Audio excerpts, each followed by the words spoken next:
ప్రతిరోజు మనకి డబ్బుతో ఇంకా కాయిన్స్తో ఏదో ఒక అవసరం ఉంటూనే ఉంటుంది.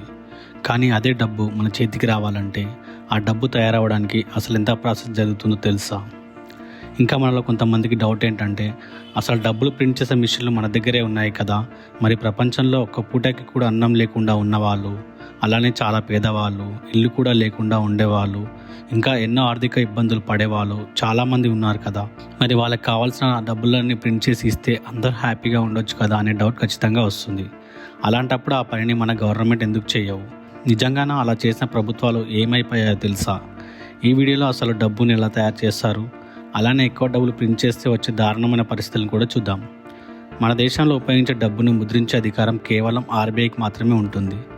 ఇండియాలో డబ్బుని 4 చోట్ల ప్రింట్ చేస్తుంటారు. మహారాష్ట్రలో ఉన్న నాసిక్లో, కర్ణాటకలో ఉన్న మైసూర్లో, మధ్యప్రదేశ్లో ఉన్న దేవాస్లో, ఇంకా వెస్ట్ బెంగాల్లో ఉన్న సాల్బోని అనే సిటీలో డబ్బుని ప్రింట్ చేస్తారు. డబ్బుని ప్రింట్ చేసే ప్లేసెస్ అనేవి చాలా హై సెక్యూరిటీతో ఉంటుంది. ఇప్పుడు మనం కరెన్సీ మేకింగ్ ఎలా ఉంటుందో చూద్దాం. ముందుగా కరెన్సీ పేపర్ తయారు చేయడానికి హై క్వాలిటీ కాటన్స్ని 70%, లెనిన్ ఫైబర్ని 30% తీసుకుంటారు. వీటిని వాటర్లో కొంతసేపు బాగా నానబెట్టి ఆ తర్వాత అందులో ఉన్న వాటర్ మొత్తాన్ని పూర్తిగా చుక్క నీరు అనేది లేకుండా ప్రెస్ చేసి ఇలా డ్రై కాటన్ని బయటకు తీస్తారు. ఇప్పుడు ఆ డ్రై కాటన్ పేపర్ని తయారు చేసే మిషన్లోకి పంపించి మనం ఎంతైతే ప్రింట్ చేయాలనుకుంటున్నామో అంత పెద్ద పేపర్ బండిల్ని తయారు చేస్తారు. నిజానికి కరెన్సీ పేపర్ తయారు చేసేది మన దేశం కాదు. మనం ఈ పేపర్ జపాన్ దేశం నుంచి ఇంపోర్ట్ చేసుకుంటాం. అయితే ఈ పేపర్ మన దగ్గరికి వచ్చాక అప్పుడు ముందుగా సెక్యూరిటీ థ్రెడ్ పేపర్కి అప్లై చేస్తారు. సెక్యూరిటీ థ్రెడ్ అంటే నోటికి మధ్యలో ఒక స్ట్రిప్లా ఉంటుంది కదా, అదే సెక్యూరిటీ థ్రెడ్. అయితే వీటిలో 2 రకాలు ఉంటాయి. 50 రూపాయల నోటికి, 20 నోటికి, 10 రూపాయల నోటికి సెక్యూరిటీ థ్రెడ్ అనేది సిల్వర్ కలర్లో ఉంటుంది. ఇక 100 రూపాయలు మరియు 200 అలానే 500 రూపాయల నోట్లు మాత్రం సెక్యూరిటీ థ్రెడ్ అనేది గ్రీన్ కలర్లో మెరిసిపోయే విధంగా ఉంటుంది. తర్వాత మనం ఏ నోట్ అయినా లైట్ వెలుతురులో చూస్తే మనకి ఇలాంటి గాంధీ గారు వాటర్ మార్క్స్ అనేవి కనిపిస్తుంటాయి. ఈ వాటర్ మార్క్స్ని నెక్స్ట్ స్టెప్లో ప్రింట్ చేస్తారు. ఇలా ప్రింట్ అయిన తర్వాత అది కరెక్ట్ ప్లేస్లో ప్రింట్ అవుతున్నాయో లేదో అని ఒకసారి చెక్ చేస్తారు. తర్వాత మనం ఏ నోట్లు తయారు చేస్తున్నామో ఆ నోట్ యొక్క కలర్ని ఆఫ్సెట్ ప్రింట్తో నోట్ అనేది తయారవుతుంది. నిజానికి ఈ ప్రాసెస్ చాలా కష్టమైన పని. ఎందుకంటే మనం చూసే నోట్ యొక్క రంగు ఏమాత్రం కొంచెం తేడా వచ్చినా నోట్ యొక్క క్వాలిటీ మారిపోతుంది. అందుకే అలాంటి మిస్టేక్స్ రాకుండా ఎంత ఉపయోగిస్తారో అంతే క్వాంటిటీలో కలర్స్ని తీసుకొని నోట్స్ని ప్రింట్ చేస్తారు. ఇంకో విషయం ఏంటంటే, మనం ఉపయోగించే ఈ కలర్స్ మన దేశంలో తయారు కాదు. ఈ కలర్స్ని మనం స్విట్జర్లాండ్ నుంచి ఇంపోర్ట్ చేసుకుంటున్నాం. నోట్లు ఇలా ప్రింట్ అయిన తర్వాత ఆ నోట్లను చూడగానే ప్రింటింగ్ మొత్తం కంప్లీట్ అయిపోయింది అన్నట్లే మనకు అనిపిస్తుంది.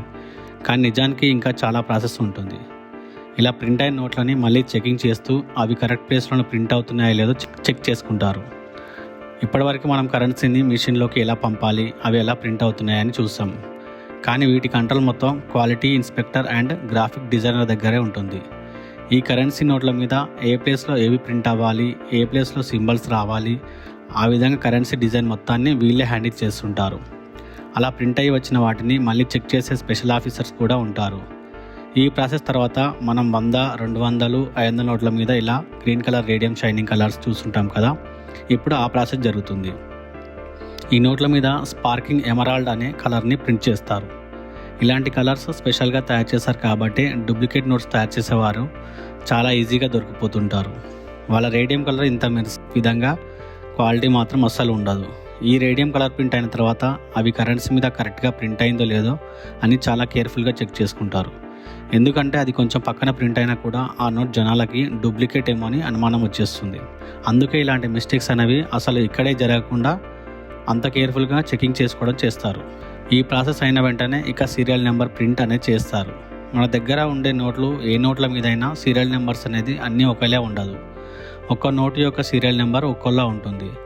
అలా ఇప్పుడు సీరియల్ నెంబర్ ప్రింట్ చేయడం, అలాగే మనం 500 నోటుపై చెయ్యి పెట్టి లైట్గా రబ్ చేస్తుంటే మనకి గరుకు లాంటి ఫీలింగ్ కలుగుతుంది. అది కూడా ఈ టైంలోనే అప్లై చేస్తారు. ఇవి కాక మన నోట్స్ని అల్ట్రావైలెట్ లైట్ కింద పెట్టి చూస్తే మనకి కొన్ని డస్ట్ పార్టికల్స్ కనిపిస్తూ ఉంటాయి కదా, వాటిని కూడా ప్రాసెస్ అయిన వెంటనే చేస్తారు. ఈ ప్రాసెస్ జరిగిన కూడా ప్రతిసారి ఇలా చెక్ చేసుకోవడం అనేది కంపల్సరీ. ఇలా చాలా కేర్ఫుల్గా చెక్ చేసుకోవడం వల్లే ఇంత పర్ఫెక్ట్గా నోట్స్ అనేవి మన చేతికి వస్తున్నాయి. మొత్తానికి కరెన్సీ మీద అన్నీ ప్రింట్ అయ్యి బయటికి వచ్చాక క్వాలిటీ ఇన్స్పెక్టర్ గ్రాఫిక్ డిజైనర్ ఇంకా బయట చెకింగ్ చేసే ఆఫీసర్స్ ఇంతమంది చెకింగ్ చేసిన తర్వాతనే కరెన్సీ ప్రింట్ అనేది పూర్తవుతుంది. ఈ ప్రాసెస్ పూర్తయిన తర్వాత కరెన్సీ షీట్లని కట్టింగ్లకి పంపించడం చేస్తారు. ఈ కటింగ్ కూడా ఆ మిషన్ ఫిక్స్ అని చెప్పినప్పుడు మాత్రమే కట్ చేయడం అనేది చేయాలి. కటింగ్లో చిన్న పొరపాటు జరిగినా కూడా ఇప్పటివరకు జరిగిన ప్రింటింగ్ ప్రాసెస్ మొత్తం వేస్ట్ అయిపోతుంది. అందుకే కటింగ్ ప్రాసెస్ కూడా అంత జాగ్రత్తగా చేస్తారు. తర్వాత ఈ కరెన్సీని 100 బండిల్ కౌంట్ చేసి సీల్ వేస్తారు. అలా సీల్ వేసిన 10 కట్టలు కలిపి ఒక ప్యాకింగ్ అనేది చేస్తారు. చివరికి ఆ డబ్బు మొత్తాన్ని ఆర్బీఐ వద్దకు పంపించడం అనేది చేస్తారు. అలా ఆర్బీఐ నుంచి డబ్బు అనేది ఇలా బ్యాంక్స్కి రావడం అనేది జరుగుతుంది. ఇక ఫైనల్గా బ్యాంక్స్ నుంచి చివరికి డబ్బు అనేది ఈ విధంగా మన చేతికి అనేది అందుతుంది. నిజానికి కరెన్సీ పైన మన కంటికి కనపడని సెక్యూరిటీ డీటెయిల్స్ చాలానే ఉంటాయి. వాటిలో కొన్ని భూతత్వంతో చూసి కనిపిస్తాయి, మరికొన్ని మాత్రం మైక్రోస్కోపిక్తో చూస్తేనే కనిపిస్తాయి. ఈ కరెన్సీ మేకింగ్ ప్రాసెస్లో మనకు తెలియని చాలా సెక్యూరిటీ డీటెయిల్స్ అనేవి ఈ నోట్లపైన ఉంటాయి. అయితే ఇక్కడ మనకి ఒక డౌట్ రావచ్చు, అసలు ప్రపంచంలో మనిషికి డబ్బు అనేది ఎంతో అవసరం. మరి అలాంటిది మన ప్రభుత్వం ఆర్బీఐ ద్వారా ఎంత డబ్బు కావాలంటే అంత డబ్బులు ముద్రించి అందరి అవసరాలు తీర్చవచ్చు కదా అని, అప్పుడు అందరు హ్యాపీగా ఉంటారని మనం ఆలోచిస్తుంటాము. అలా నిజంగానే ప్రింట్ చేసి ఇప్పుడు దారుణమైన పరిస్థితులు ఉన్న దేశమే జింబాబ్వే. జింబాబ్వేలో ఒక నాయకుడు తన అధికారంలో రావడానికి మిమ్మల్ని అందరినీ కోటీశ్వరులను చేస్తా, సొంత ఇల్లు ఇస్తా అని చాలా వరకు తనకు వీలుకాని హామీలన్నీ ఇచ్చి ఆ దేశానికి నాయకుడు అయ్యాడు. మరి నాయకుడు అయ్యాక ఇచ్చిన హామీలు నెరవేర్చకపోతే జనాలు ఊరుకోరు కాబట్టి ఇక లెక్కలేనంత డబ్బుని ప్రింట్ చేసి డబ్బుని వాళ్ళ ప్రజలకు పంచిపెట్టేశాడు.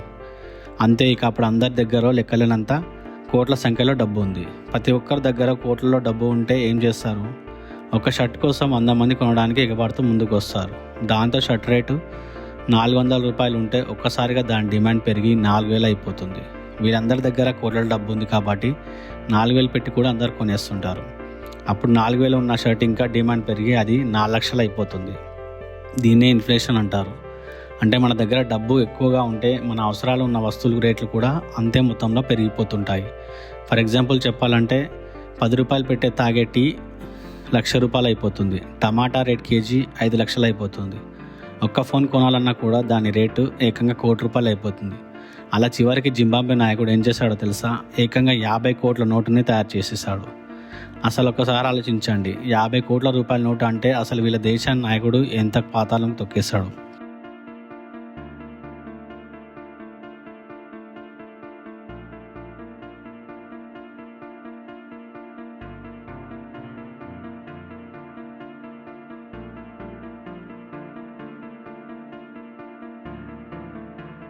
అందుకే మన చేతిలో డబ్బును ప్రింట్ చేసే పవర్స్ ఉన్నా కూడా ఇలాంటి పనులు చేస్తే జింబాబ్వే దేశమే కాదు ఏ దేశమైనా సర్వనాశనం అయిపోతుంది. ఓకే ఫ్రెండ్స్, ఈ వీడియోపై మీ ఒపీనియన్ కామెంట్లో చెప్పండి. వీడియో నచ్చితే ఛానల్ని సబ్స్క్రైబ్ చేసుకోండి.